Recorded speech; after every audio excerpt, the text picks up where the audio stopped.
Students, आप सभी का स्वागत है आपके अपने यूट्यूब चैनल pavanmaths.ed पर।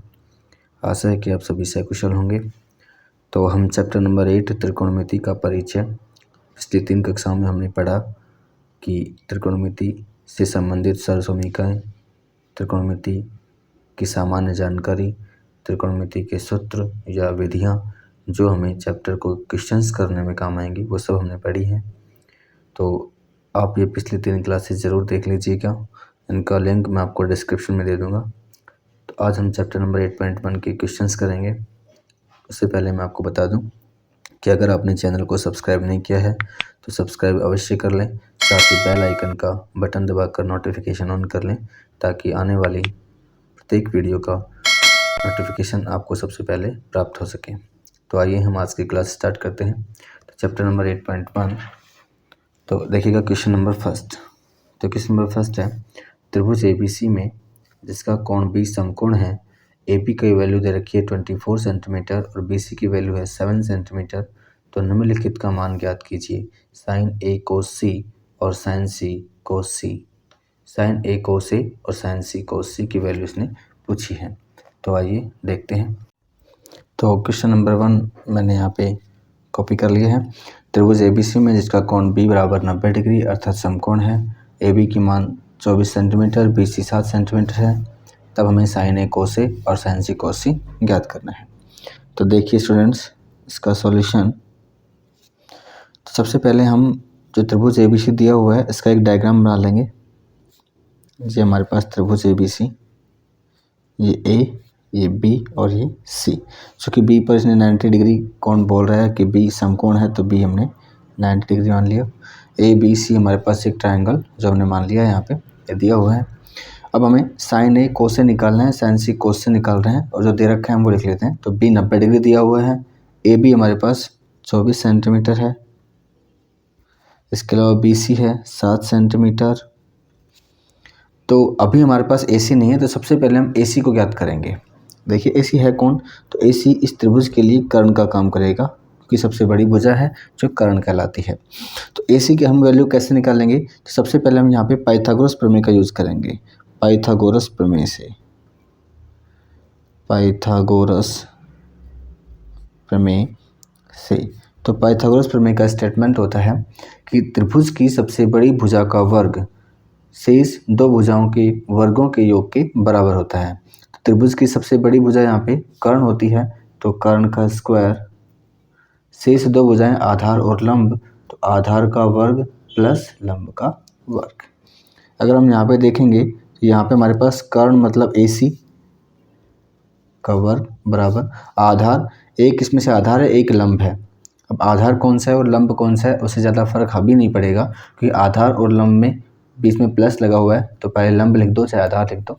तो आधार और लंब जो होते हैं वो कोण पे डिसाइड करते हैं कि कोण अगर A लेके चल रहे हैं तो इसके ठीक सामने वाली भुजा ये लंब का काम करेगी, कोण अगर C लेके चल रहे हैं तो ये लंब का काम करेगी। पर यहाँ अभी हमें फ़र्क नहीं पड़ेगा इस चीज़ का, तो हम आधार लिख देते हैं 24 का स्क्वायर प्लस लंब हम लिख देते हैं 7 का स्क्वायर, 7 का स्क्वायर। इसको हम सिंप्लीफाई करेंगे तो 24 का स्क्वायर हो जाएगा 576 और 7 का स्क्वायर होता है 49। इन दोनों का योग हो जाएगा 625। ये AC स्क्वायर की वैल्यू आ गई हमारे पास। हमें चाहिए किसकी, AC की। दोनों तरफ इनका वर्गमूल करेंगे और जैसे हमने वर्गमूल किया तो AC स्क्वायर का वर्गमूल AC बन गया और 625 का वर्गमूल हो जाएगा 25। AC की वैल्यू कितनी आ गई, 625। AC मतलब ये वैल्यू जो हमारे पास दी हुई नहीं थी ये हमने निकाल ली 25 सेंटीमीटर। यहाँ पर मैं आपको एक बात और क्लियर कर दूँ कि जब हमने यहाँ पे इसका वर्गमूल किया है दोनों तरफ, तो जब भी हम किसी का वर्गमूल करेंगे, जैसे मतलब आप ये समझिए कि हमने x लिखा हुआ है, x स्क्वायर बराबर 25 है हमारे पास, तो अगर हम इसका दोनों तरफ वर्गमूल कर रहे हैं मतलब x स्क्वायर का भी वर्गमूल किया है और 25 का भी हमने वर्गमूल किया है, तो ये विशेष ध्यान रखने वाली बात है, एक्स स्क्वायर का वर्गमूल तो x बनेगा, लेकिन 25 का वर्गमूल जो 5 बनेगा वो प्लस माइनस 5, मतलब दोनों निशान के साथ आएगा, प्लस माइनस 5 बनेगा। ओके स्टूडेंट्स, प्लस माइनस 5 क्यों बना है, इसके पीछे का रीज़न ये है कि आप देखिए एक्स स्क्वायर बराबर 25 है, मतलब x के कौन कौन से मान हैं जिनका वर्ग करने पर हमें 25 मिलता है।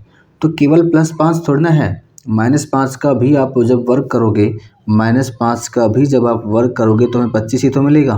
तो इसका मतलब x का मान -5 भी तो पॉसिबल है। +5 का भी हम वर्क करेंगे तो भी हमें 25 मिलेगा, तो +5 भी पॉसिबल है। तो जब भी किसी का हम दोनों तरफ वर्गमूल करेंगे तो विशेष ध्यान रखना, जो आंसर आएगा वो प्लस माइनस की फॉर्म में आएगा। अर्थात मैं यहाँ पे इसलिए बता रहा हूँ कि हमने AC निकाला है 25, यहाँ पे AC स्क्वायर था 625, हमने दोनों का वर्गमूल किया दोनों तरफ, तो +-25 हमें मिला था। मैंने केवल +25 इसलिए लिखा है, मैं बार बार आगे भी सीधा प्लस ही यूज़ करूँगा। कारण इसका ये है कि -25 पॉसिबल नहीं है यहाँ पे, पर AC के यहाँ पे हमें दो मान प्राप्त हुए, एक -25 प्राप्त हुआ, एक +25 प्राप्त हुआ। लेकिन -25 पॉसिबल नहीं है ना। क्यों पॉसिबल नहीं है? क्योंकि माइनस में अब AC कौन है? AC एक भुजा की लंबाई है। तो क्या किसी भुजा की लंबाई माइनस में हो सकती है क्या? भाई किसी भी भुजा की लंबाई लेंथ जो है वो कभी माइनस में नहीं हो सकती, ऋणात्मक नहीं हो सकती। इसलिए हम केवल धनात्मक वाला पक्ष +25 ही यहाँ पर प्रयोग में लेंगे। और यहाँ पर ही नहीं, आने वाले प्रत्येक क्वेश्चन में जब भी हम पाइथागोरस प्रमेय का प्रयोग करेंगे तो विशेष ध्यान रखिएगा, जब भी मैं दोनों तरफ वर्गमूल करूँगा तो हमेशा प्लस वाला लिखूँगा। इसका कतई ये मतलब नहीं है कि केवल प्लस की ही संख्या आएगी, प्लस माइनस दोनों संख्याएँ आती हैं वर्गमूल करने पर, परंतु हम यहाँ पर केवल प्लस का ही प्रयोग करेंगे, क्योंकि यहाँ हम भुजा की लंबाई की बात कर रहे होंगे और भुजा की लंबाई किसी भी परिस्थिति में ऋणात्मक नहीं हो सकती है। ओके स्टूडेंट्स, अब हम वैल्यू निकालते हैं जो हमें निकालनी है। तो देखो इसका फर्स्ट है, हमें साइन ए निकालना है। तो साइन ए क्या होगा? तो साइन ए क्या होगा, इसके लिए आपको अब साइन थीटा का जो मैंने आपको लाल बटा कक्का से सूत्र बताए थे पिछली क्लासों में, वो क्लासें आप ज़रूर देख लीजिएगा। उसमें विस्तार से मैंने आपको लाल बटा कक्का भी समझाया हुआ है, तो वो आपको इनके डिस्क्रिप्शन में लिंक डाल दिए जाएंगे। तो देखिए यहाँ मैं बताता हूँ आपको दोबारा से, लाल बटा कक्का में साइन चूँकि पहले नंबर पे आता है तो एल बटा के, कोस दूसरे नंबर पे आता है ए बटा के, टेन तीसरे पे आता है तो एल बटा ए, और कोट टेन का उल्टा है, सेक कोस का उल्टा, और कोसेक साइन का उल्टा हो जाएगा। ओके, साइन का फॉर्मूला यहाँ से हो जाएगा एल बटा के, अर्थात लंब बटा कर्ण। अब बात ये आती है कि लंब कौन है और कर्ण कौन है। तो यहाँ पे डिपेंड करता है कि कौन सा ले रहे हैं हम। तो ए कौन ले रहे हैं, तो ए के ठीक सामने वाली भुजा BC करेगी लंब का काम। अब सबसे बड़ी भुजा है वो कर्ण AC। तो BC की वैल्यू हमारे पास थी, ये 24, AC की हमने निकाली है 25, तो 24/25 आंसर। इसी में साइन ए के साथ इसने कोस ए भी पूछा हुआ है, तो कोस ए बराबर, अब कोस का सूत्र में यहाँ से देखेंगे तो ए बटा के, अर्थात आधार बटा कर्ण, आधार बटा कर्ण। आधार हमारे पास अब कोण ए है, तो कोण ए के लिए आधार कौन रहेगा, AB, आधार AB हो जाएगा, और AC कर्ण हो जाएगा। तो आधार AB है 24 डिवाइड बाई कर्ण AC है 25। सॉरी स्टूडेंट्स, हमने ऊपर मिस्टेक की है, यहाँ BC है और BC की लंबाई हमारे पास है 7, तो यहाँ 24 ना आके 7 आएगी, ये मिस्टेक कर रखी है हमने। BC की वैल्यू 7 आएगी, BC की वैल्यू मैंने 24 लिख दी थी, जो कि BC की वैल्यू हमारे पास स्पष्ट लिखी हुई है 7 सेंटीमीटर है, और AC की वैल्यू है 25, तो 7/25 आंसर इसका था। इसके अलावा इसका 24/25 आंसर आ गया है कोस ए का। इसके अलावा हमें निकालना है, क्वेश्चन नंबर सेकंड है इसका, साइन सी और कोस सी। तो देखिएगा इसका दूसरा, उसमें हमें साइन सी ज्ञात करना है। तो साइन के लिए सूत्र तो लंब बटा कर्ण ही रहेगा, सूत्र लंब बटा कर्ण ही रहेगा, लेकिन अब यहाँ पे लंब कौन होगा, बात लंब की आई, कर्ण तो सेम रहेगा, सबसे बड़ी भुजा जो होती है त्रिभुज की वो कर्ण का काम करती है। लंब कौन रहेगा, तो मैंने कहा कि ये सब कौन पे निर्भर करता है, तो यहाँ पे कौन है C, तो C के ठीक सामने वाली भुजा AB जो है इस बार लंब का काम करेगी, तो AB लंब हो जाएगा और कर्ण AC रहेगा।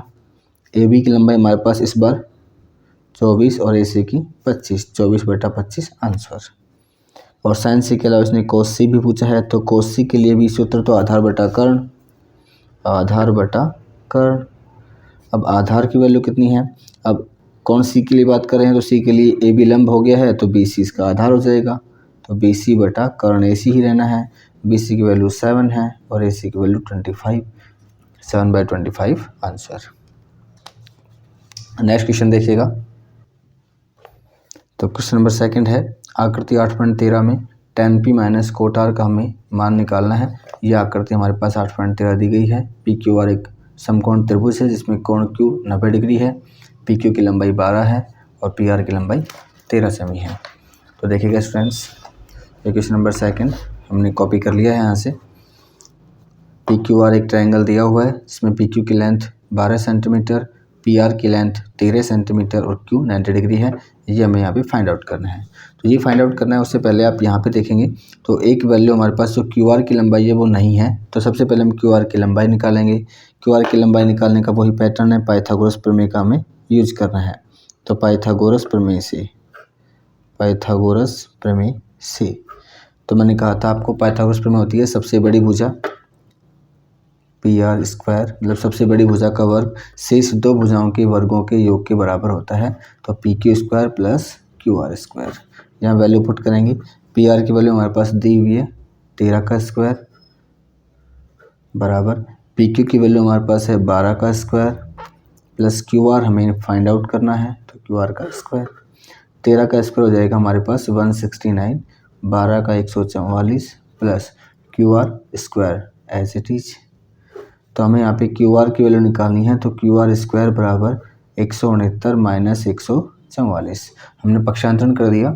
144 इधर प्लस का है, इसको इधर लेके आओगे तो माइनस का हो जाएगा। तो 169 माइनस 144 मैंने इधर लिख दिया है और क्यू आर स्क्वायर मैंने इधर लिख दिया है।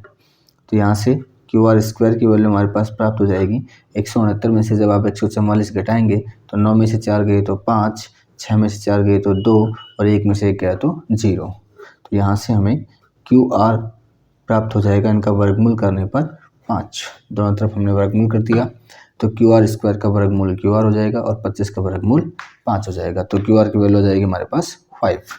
तो ये वैल्यू हमने फाइंड आउट करी है 5 सेंटीमीटर। अब हमें जो निकालना है उसकी हम बात कर लेते हैं। हमें tan p की आवश्यकता होगी। तो नाउ tan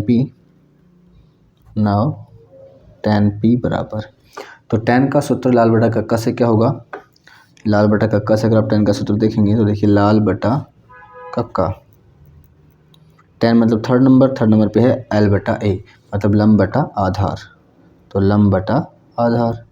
अब बात ये आती है कि tan p, तो कोण p के लिए लंब का काम कौन करेगा। तो p कोण ये है, इसके लिए लंब इसके ठीक सामने वाली भुजा क्यू आर होगी। ये जो मैं आपको बता रहा हूँ कि किस कोण के लिए कौन लंब होता है और कौन आधार होता है, ये क्लास 1 में पूरा एक्सप्लेन किया हुआ है। डिस्क्रिप्शन में उसका लिंक है। आपसे निवेदन है कि वो क्लासेस ज़रूर देखें, कि त्रिकोणमिति से संबंधित जितना भी परिचय है, जो भी मेथड काम आएंगे, जो भी पैटर्न है, सूत्र हैं, वो सब आपको 3 क्लासों में बता दिए गए हैं। उनका डिस्क्रिप्शन में लिंक दे दिया गया है। आप ये क्लासेस ज़रूर देखें, तो आपको कहीं भी त्रिकोणमिति समझने में समस्या नहीं होगी। तो क्यू आर यहाँ पे लंब का काम करेगा बटा आधार, पी क्यू आधार का काम करेगा। तो यहाँ पे हमें tan p की वैल्यू मिल जाएगी। क्यू आर की वैल्यू कितनी है 5 और पी क्यू की वैल्यू कितनी है, पी क्यू की वैल्यू हमारे पास 12। तो 5/12 tan p का मान आ गया। अब हमें कोट आर और चाहिए, तो कोट आर का मान निकाल लेते हैं अपन। एंड कोट आर बराबर, देखिएगा कोट tan का उल्टा होता है, अपोजिट होता है। तो कोट आर tan का अपोजिट होता है। तो कोट आर का फॉर्मूला हो जाएगा आधार बटा लंब। अब आधार कौन है, तो कोण आर के लिए इसके ठीक सामने वाली भुजा लंब होगी पी क्यू और क्यू आर इसमें आधार हो जाएगा। तो क्यू आर बटा पी क्यू। तो हमें मिलेगा कोट आर बराबर, क्यू आर की वैल्यू अगेन कितनी है 5 और पी क्यू की वैल्यू कितनी है 12 है। तो 5/12 मिल जाएगा। अब हमें जो निकालना है हम उसकी बात करते हैं। हमें निकालना है tan p minus cot R. अतः tan p minus cot R बराबर, tan p का वैल्यू हमने देखा 5/12 आया था, कोट आर का वैल्यू हमने देखा 5/12 आया था।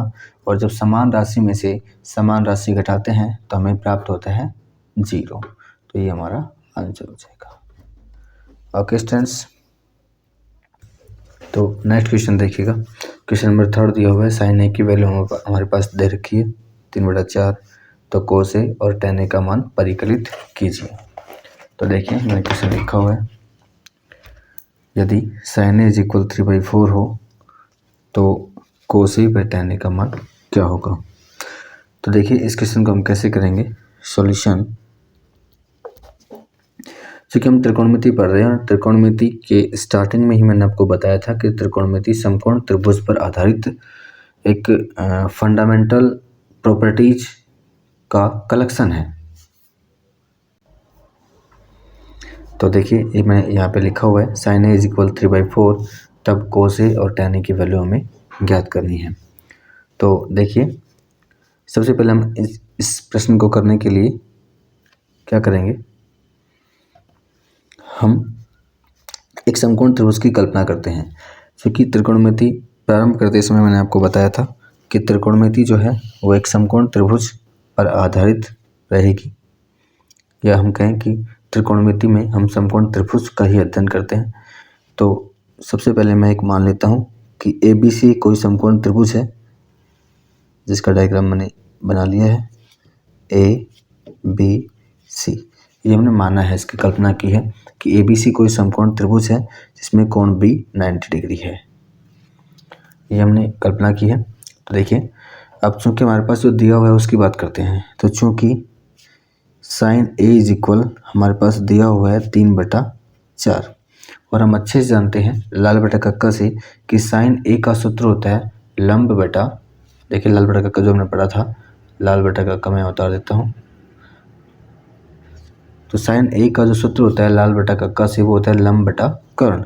तो अगर हम यहाँ पे लंब बटा कर्ण लिखें sin की जगह, तो लंब बटा कर्ण का मान हमारे पास आ जाएगा 3/4।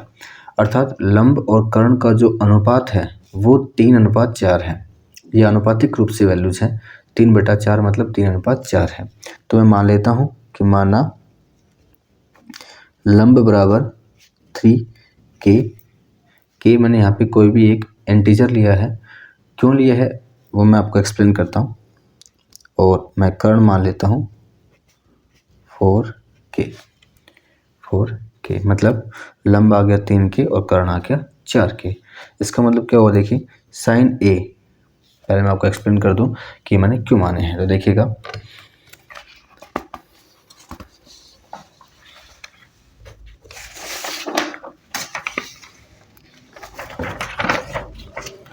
तो मैं आपको बता रहा था कि हमने 3k और 4k क्यों माना है। तो देखिएगा स्टूडेंट्स, चूँकि हमारे पास लिखा हुआ है कि लंब बटा कर्ण = 3/4, तो 3/4 मैंने कहा कि ये अनुपातिक रूप में है। भाई ये 3/4 की जगह 30/40 भी हो सकता था, क्योंकि 0 से 0 कटने के बाद 3/4 ही बनना है। ये 3/4 की जगह 12/4 भी हो सकता था, क्योंकि अब भी अगर आप इसको काटते हो, देखिए 4 से काटेंगे तो 4 चौक 16 और 4 तिया 12, 3/4 ही बना है।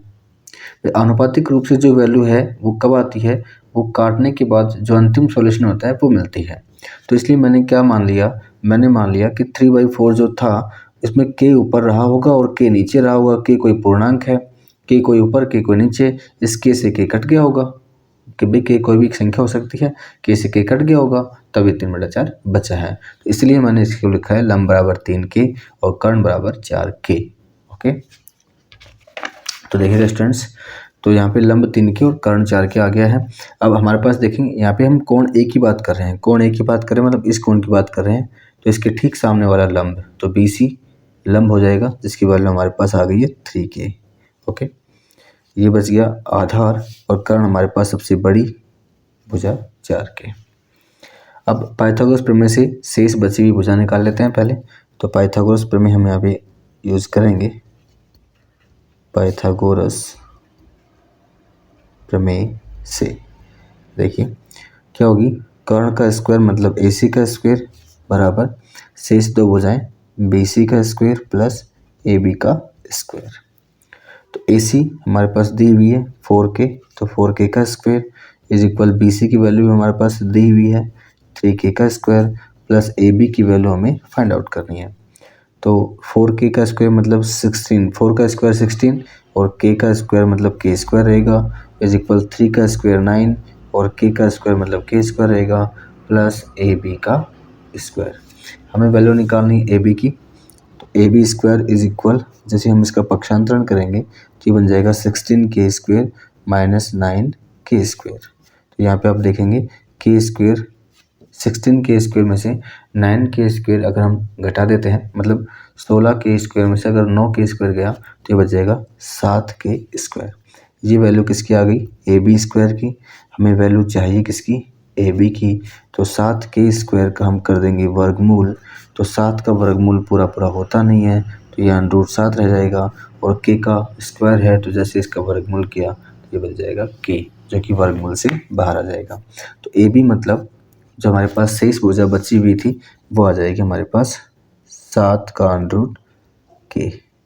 ओके, अब हम निकाल सकते हैं जिसकी वैल्यू हमें निकालनी है, आसानी से निकाल पाएंगे। कोस ए और tan a की वैल्यू आपको चाहिए, तो देखिएगा कोस ए हमें जो निकालना है उसकी बात करें हम, तो कोस ए इज इक्वल, तो लाल बटा कक्का से कोस ए का सूत्र हो जाएगा आधार बटा कर्ण, आधार बटा कर्ण। तो यहाँ पे आधार कितना है, तो हम कोण ए की बात कर रहे हैं, तो कोण ए के लिए आधार कौन हो जाएगा ए बी, और कर्ण कौन हो जाएगा ए सी। तो इसका मान हो जाएगा ए बी बटा ए सी, ए बी बटा ए सी। और हम देखेंगे कि हमें कोस ए की वैल्यू मिल जाएगी, ए बी का मान जो हमने अभी जस्ट निकाला है √7k अपॉन ए सी कर्ण है जो हमारे पास 4k माना हुआ है, किसी की वापस ही कट जाएगा, तो √7/4, ये हमारे पास कोस ए की वैल्यू आ जाएगी। नेक्स्ट है tan a, तो tan a की वैल्यू देखिए, तो tan के लिए लाल बटा कक्का से सूत्र हो जाएगा लंब बटा आधार। अगेन हम कोण ए की बात कर रहे हैं, तो ए के लिए लंब मतलब इसके ठीक सामने वाली भुजा BC, इसकी डायरेक्ट वैल्यू पुट कर देता हूँ मैं 3k, और आधार मतलब ए बी हो जाएगा √7k। तो लंब बटा आधार, तो लंब मैंने बताया आपको BC जिसकी वैल्यू है 3k, आधार ए बी जिसकी वैल्यू हमने निकाल रखी है √7k, k से k फिर से कट जाएगा, तो इसका आंसर हो जाएगा 3/√7 आंसर। ओके स्टूडेंट्स, तो नेक्स्ट क्वेश्चन देखिए, क्वेश्चन नंबर 4। तो देखिए क्वेश्चन नंबर 4, इसने कहा है कि 15 कोट ए बराबर 8 हो तो साइन ए एंड सेक ए की वैल्यू ज्ञात करनी है, हमें फाइंड आउट करनी है। तो बिल्कुल सिमिलर क्वेश्चन नंबर 3 की तरह ही है। देखिए सॉल्यूशन इसका, इसने दिया हुआ है 15 कोट ए बराबर 8। अगर हम इस 15 का पक्षांतरण कर दें, इसको उधर लेके जाएं, तो इधर ये कोट ए के साथ मल्टीप्लाई में है, उधर जाके डिवाइड में जाएगा, तो हमें मिलेगा कोट ए इज इक्वल 8/15। मतलब बिल्कुल पहले जैसा क्वेश्चन बन के तैयार हो गया है। वहाँ पे मैं साइन ए दिया हुआ था 3/4, यहाँ पे कोट ए बराबर 8/15। तो वही काम करना है। सबसे पहले हमें कल्पना कर लेनी है एक त्रिभुज की। कोई भी त्रिभुज हम मान लेंगे ABC, जिसमें एक कोण हम मान लेंगे 90 डिग्री का। तो ये समकोण त्रिभुज हो गया जिसमें कि कोण B 90 डिग्री, मतलब कोण B समकोण है। तो हम यहाँ पे देखेंगे कोट ए का सबसे पहले सूत्र क्या होता है। तो देखिएगा कोट ए का सूत्र हो जाएगा, चूँकि कोट ए बराबर 8/15 है, और लाल बटा कक्का से कोट tan का उल्टा होता है, और tan का सूत्र होता है लंब बटा आधार। तो कोट का हो जाएगा आधार बटा लंब, आधार बटा लंब। तो आधार बटा लंब बराबर 8/15। तो देखिए आधार 8, लंब 15। अब वही बात है कि ये आनुपातिक रूप से है, तो मान लेंगे माना आधार बराबर तो 8k और लंब बराबर 15k, ये हम मान लेते हैं। आधार 8k आ गया और लंब 15k आ गया। तो देखो जाहिर सी बात है, हम ए कोण की बात कर रहे हैं, तो कोण ए मतलब ये वाला हो गया, इसके ठीक सामने वाली भुजा लंब का काम करेगी। तो लंब हमारा आ गया है 15k, ये हम उतार देते हैं 15k, बच गया ये वाला आधार और ये कर्ण। कर्ण हमें यहाँ पे निकालना है, तो पाइथागोरस प्रमेय लगाएंगे। पाइथागोरस प्रमेय से, तो पाइथागोरस प्रमेय कहती है सबसे बड़ी भुजा का वर्ग शेष दो भुजाओं के वर्गों के योग के बराबर होता है। हमने 3-4 क्वेश्चन कर लिए हैं पीछे, तो आप समझ रहे होंगे इसको अच्छे से। 8k का स्क्वायर हम करेंगे यहाँ पे, तो हमें AC² का वैल्यूज मिलेगा। 8 का वर्ग 64, k का स्क्वायर एज इट इज, 15 का स्क्वायर होता है 225 और k²। तो यहाँ से हमें इन दोनों को ऐड कर देंगे, 64k² और 225k², 225k²। देखिए 5 और 4 होता है 9, 2 और 6 होता है 8, और ये 2 ऐसे कैसे, तो 289k²। हमें वैल्यू AC की चाहिए, तो AC की वैल्यू चाहिए तो बोथ साइड इसका आप अंडर कर दीजिएगा।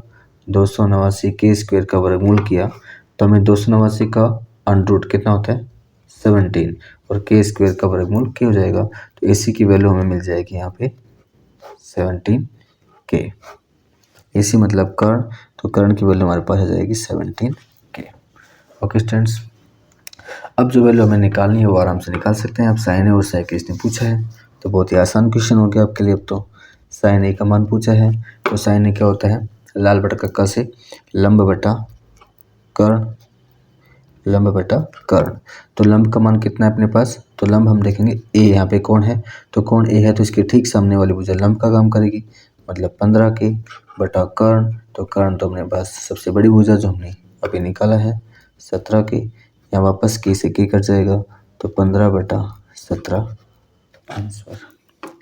नेक्स्ट पूछा इसने सेक ए, तो सेक ए होता है कोस ए का उल्टा। तो कोस ए का सूत्र क्या होता है लाल बटा कक्का से, तो लाल बटा कक्का से अगर आप कोस ए का सूत्र देखेंगे तो आधार बटा कर्ण होता है, और आधार बटा कर्ण का अपोजिट करेंगे तो कर्ण ऊपर और आधार नीचे, कर्ण बटा आधार। कर्ण हमारे पास है 17 के और आधार कोण ए ही है, तो ए कोण के लिए आधार कौन होगा, कोण ए के लिए आधार का काम करेगा 8 के, यहाँ के से के कट जाएगा तो हमारे पास आंसर मिलेगा 17/8 आंसर। ओके स्टूडेंट्स, तो क्वेश्चन नंबर 5 है स्टूडेंट्स, यदि सेक थीटा की वैल्यू 13/12 हो तो अन्य त्रिकोणमितीय अनुपात परिकलित करो। मतलब सेक थीटा की वैल्यू हमारे पास दी गई है और बाकी सभी त्रिकोणमितीय अनुपात sine cos tan cot sec cosec इसने पूछे हैं। तो देखिएगा इसका सॉल्यूशन, तो जैसे थर्ड और फोर्थ क्वेश्चन हमने किया है सेम उसी तरीके से ही हो जाएगा। सबसे पहला काम हम मान लेंगे एक समकोण त्रिभुज की परिकल्पना करेंगे। यहाँ पे माना ए बी सी एक समकोण त्रिभुज है, कोण भी हम मान लेते हैं 90 डिग्री है, 90 डिग्री है, समकोण है। तो चूंकि हमारे पास दिया हुआ क्या है, किस बार हमें दे रखा है सेक थीटा इज इक्वल 13/12। सेक का सूत्र अब लाल बटा कक्का से अगर देखेंगे तो लाल बटा कक्का में देखिएगा सेक चूंकि कोस का उल्टा होता है और कोस का फॉर्मूला होता है आधार बटा कर्ण। तो जैसे आपने इसका अपोजिट किया तो कर्ण बटा आधार बराबर 13/12। तो हम मान लेंगे यहाँ पे माना कर्ण इज इक्वल 13 के एंड आधार इज इक्वल 12 के। तो हम देखेंगे कर्ण यहाँ पे AC को मैं मान लेता हूँ 13 के। ओके, अब इसने सेक थीटा लिखा है तो थीटा ए भी हो सकता है सी भी हो सकता है, तो इससे कोई फ़र्क नहीं पड़ता है कि आप थीटा ए को मान रहे हो या सी को मान रहे हो। मैं यहाँ पे इसको थीटा मान लेता हूँ, ये कौन है थीटा। जिसको भी आप थीटा मानोगे उसी हिसाब से आपके आंसर्स मिल जाएंगे, इसमें कोई आपको दिक्कत नहीं आएगी। अगर आप इसको थीटा मानते हैं तो भी सेक थीटा है, जैसे sine theta cos theta tan theta cot theta ये तो पूछे हैं। थीटा के सामने वाली भुजा लंब हो जाएगी, मतलब लंब ए बी का काम, ए बी जो है वो लंब का काम करेगा और बी सी आधार का काम करेगा। तो आधार हमारा 12 किया जाएगा और कर्ण 13 के, ए बी हमें निकालना है, मतलब लंब हमें निकालना है। अगर आप थीटा इसको मानते हो तो भी ये लंब रहेगा, आधार तो तब भी 12 की रहना है, तो आधार 12 की आ गया। अब हम पाइथागोरस प्रमेय लगा लेंगे। पाइथागोरस प्रमेय से हम देखेंगे सबसे बड़ी भुजा मतलब AC का वर्ग शेष दो भुजाओं मतलब BC के वर्ग और AB के वर्ग शेष दो भुजाओं के वर्गों के योग के बराबर होता है। AC का वर्ग मतलब 13K का स्क्वायर बराबर BC मतलब 12K का स्क्वायर और प्लस AB का वर्ग। इसके बाद हम देखेंगे 13K का स्क्वायर मतलब 13 का वर्ग होता है 169 के स्क्वायर, 12 का 144 के स्क्वायर प्लस AB स्क्वायर। हमें AB की वैल्यू चाहिए तो हम पक्षांतरण कर लेंगे, तो AB स्क्वायर बराबर 169 के स्क्वायर माइनस 144 के स्क्वायर। और हमने शायद पीछे क्वेश्चन जो किया है उसमें ये वैल्यू हमारे पास आई भी थी। 169 के स्क्वायर में से 144 के स्क्वायर अगर हम घटा देते हैं तो हमें मिलेगा 25, और 25 के स्क्वायर के बाद दोनों तरफ जैसे हमने इसका वर्गमूल किया तो 25 का 5 और के स्क्वायर का के, ए बी इज इक्वल 5 के। ए बी मतलब ये वाली वैल्यू हमारे पास आ जाएगी 5 के।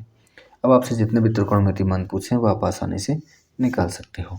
इसने सभी पूछे तो आप निकालिए आराम से। देखिए sine theta is equal cos theta is equal tan theta is equal cot theta is equal sec तो हमारे पास है ही, और कौन सी हमें कोसेक थीटा, तो कोसेक थीटा इज इक्वल, तो देखिए साइन थीटा तो लाल बटा कक्का से साइन का सूत्र हो जाएगा लंब बटा कर्ण, तो इसका हो जाएगा लंब बटा कर्ण। लंब कौन है हमारे पास, तो लंब है ए बी, इस पर लंब ए बी है क्योंकि थीटा कौन ये है, थीटा के ठीक सामने वाली भुजा लंब है, तो ए बी हमारे पास लंब का काम करेगा, और कर्ण है हमारे पास ए सी, तो ए सी कर्ण का काम करेगा। ए बी का मान दिया हुआ है हमारे पास 5 की, और ए सी की वैल्यू हमारे पास है 13 की से की कैंसिल, तो 5/13 13 आंसर।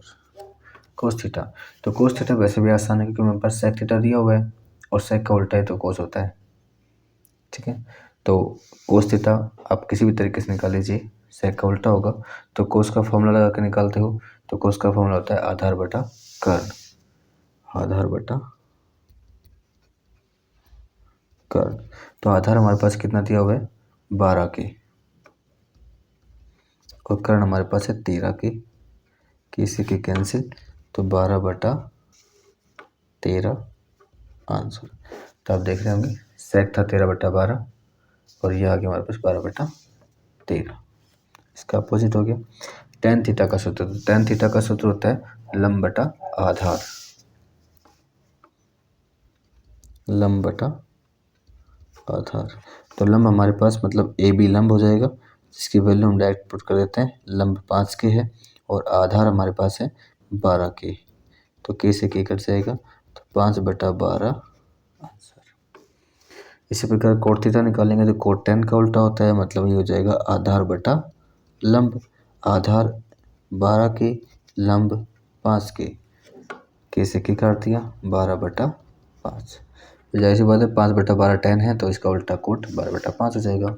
कोसेक जो साइन का उल्टा होता है, साइन का फॉर्मूला है लंब बटा कर्ण, तो कोसेक हो जाएगा कर्ण बटा लंब, तो कर्ण हो जाएगा 13 के और लंब हो जाएगा 5 के से के कैंसिल, 13/5 आंसर। तो इस प्रकार से क्वेश्चन नंबर 5 कंप्लीट होता है। तो आगे बढ़ते हैं स्टूडेंट्स। तो क्वेश्चन नंबर 6, यदि कोण ए और कोण बी न्यून कोण हो जहां कोस ए बराबर कोस बी, तो दिखाइए कोण ए बराबर कोण बी। तो देखिए स्टूडेंट्स क्वेश्चन नंबर 6 जो मैंने यहाँ पे उतार रखा है, यदि कोण ए व कोण बी न्यून कोण है और ये हमें दिया हुआ है कोस ए बराबर कोस बी, तो हमें यहाँ पे प्रदर्शित करना है कि कोण ए बराबर कोण बी होता है। देखिए इसके लिए हमें क्या करेंगे, इसका सॉल्यूशन देखिएगा। तो सबसे पहले हम वही मान लेंगे कि ए बी सी कोई त्रिभुज है, तो माना त्रिभुज ए बी सी है, जिसमें हम ऊपर जो क्वेश्चंस किए हैं उसमें हम जो त्रिभुज मानते थे उसमें बी को हम समकोण त्रिभुज या समकोण मानते थे, 90 डिग्री का कोण मानते थे, पर यहाँ पे हमें स्पष्ट दिया हुआ है कि कोण ए और कोण बी न्यून कोण है, तो बचा हुआ सी है, तो सी समकोण होगा, जाहिर सी बात है। तो त्रिभुज ए बी सी है जिसमें कोण सी बराबर 90 डिग्री हमने माना है, कोण सी 90 डिग्री है, चूँकि हम समकोण त्रिभुज मानेंगे इसमें, और समकोण त्रिभुज मानेंगे तो किसी एक कोण को 90 डिग्री मानना पड़ेगा।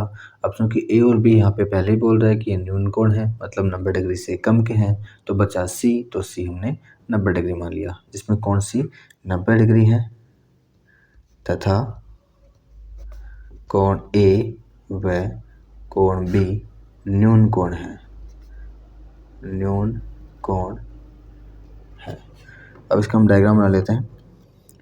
मान लो हमने ये त्रिभुज माना है, ओके, ये त्रिभुज माना है, इसमें कोण सी समकोण है, इसमें कोण सी समकोण है, तो ये मान लो सी, ये ए, ये बी, तो ए बी सी, इसमें कोण सी आपका 90 डिग्री हो जाएगा। ओके स्टूडेंट्स, अब हमें जो दिया हुआ है वो लेके चलते हैं। तो चूंकि दिया हुआ है या दिया है, तो क्या दिया है हमें, तो हमें दे रखा है कोस ए बराबर कोस बी, कोस ए बराबर कोस बी, कोस ए बराबर कोस बी हमें दिया हुआ है। तो कोस ए, अब हम सूत्र जानते हैं लाल बटा कक्का से, आधार बटा कर्ण होता है कोस थीटा का सूत्र। तो आधार बटा कर्ण होगा, लेकिन ए के लिए आधार का काम कौन करेगा, तो कोण ए के लिए, तो कोण ए के लिए अगर हम बात करें तो आधार काम करेगा हमारा ए सी। तो आधार ए सी बटा कर्ण, कर्ण हो जाएगा इसका ए बी बराबर, अब कोण बी के लिए सूत्र वही लगेगा कोस ही है, तो कोस बी के लिए सूत्र आधार बटा कर्ण, लेकिन बी के लिए अब आधार का काम करेगा बी सी, तो आधार का काम करेगा बी सी, और कर्ण में कोई अंतर नहीं है, कर्ण ए बी। तो यहाँ पे आप देखेंगे ए बी से ए बी कट जाएगा, कैंसिल आउट हो जाएगा, और यहाँ पे हमें जो मिलेगा वो मिलेगा ए सी बराबर बी सी, ए सी बराबर बी सी, मतलब ए सी और बी सी, ए सी और बी सी ये दोनों भुजाएं आपस में इक्वल आ गई हैं। हमारे इस जो दिया हुआ था इसको हम लेके चले थे, और इससे हमने ये सिद्ध कर दिया कि ए सी और बी सी दो भुजाएं इसके आपस में बराबर आ गई हैं। तो ए सी और बी सी अगर दो भुजाएं इसकी बराबर हैं, इसका मतलब ये समद्विबाहु त्रिभुज बन जाएगा, क्योंकि जिसमें दो भुजाएं बराबर होती हैं वो त्रिभुज समद्विबाहु हो जाता है। तो हम यहाँ पे लिखेंगे इट इम्प्लाइज त्रिभुज ए बी सी एक समद्विबाहु त्रिभुज है, समद्विबाहु त्रिभुज है।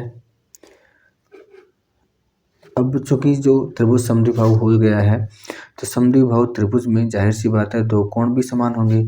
अब दो कोण समान होंगे तो दो कोण कौन से समान होंगे, तो भाई कोण सी ये पहले 90 डिग्री बता चुके हैं हम, कोण सी को हमने पहले 90 डिग्री मान लिया है।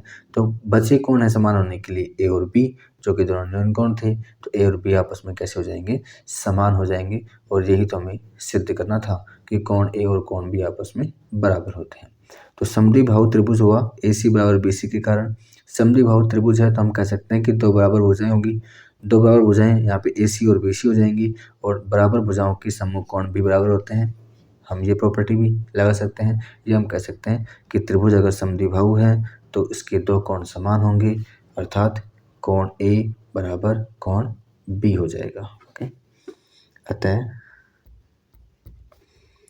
कोण ए बराबर कोण बी, आप सीधा लिख सकते हैं कोण ए बराबर कोण बी इति सिद्धम, ये हमारा सिद्ध हो गया है। ओके स्टूडेंट्स, तो बाकी के क्वेश्चंस, इसके शेष 5 क्वेश्चन और बाकी रहे हैं स्टूडेंट्स, देखिएगा 5 क्वेश्चन और बचे हैं इसके, 6 होने के बाद 7 से लेकर 11 तक क्वेश्चन है इसमें। तो ये 5 क्वेश्चन हम अगले क्लास में देखेंगे ताकि ये वीडियो ज़्यादा बड़ा ना हो जाए। तो आशा है कि आपको आज की क्लास समझ में आई होगी, अच्छे से समझ में आए होंगे प्रश्न। लेकिन मैं आपको फिर से एक बार बता देता हूँ कि डिस्क्रिप्शन में मैंने आपको लिंक दिए हैं पिछली 3 क्लासेज, जिनमें मैंने सब बेसिक कंसेप्ट इस त्रिकोणमिति में जो भी काम आएंगे वो बताए हैं। तो उन क्लासेस को आप ज़रूर देखिएगा। तो बहुत बहुत धन्यवाद, थैंक यू सो मच।